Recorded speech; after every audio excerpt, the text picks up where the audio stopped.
下来你会看到口语测验、口语表达嘅题型。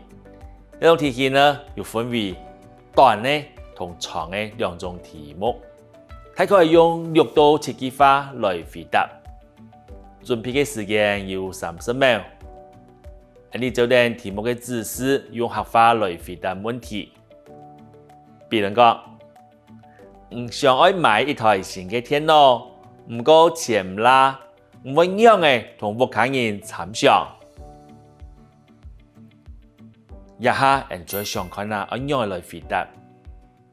第一係要同乜人講，第二係講乜嘅事情，第三做乜嘅要按樣做，第四做請求回應。你來次回答下口語表達嘅題目。想要買一台新嘅電腦，唔過錢唔啦，唔會樣嘅同屋企人參詳。請回答。本樣啊，也博嘅我用電腦做樣片，總係知道你屋企嘅電腦太舊嘅，速度太慢嘅。想要換一台功能較強、速度較佳嘅新電腦。唔過假使有意思嚟講，我數行嘅錢唔啦，就得先將我2萬毛，2到年終獎金就連本帶利1本，做得冇？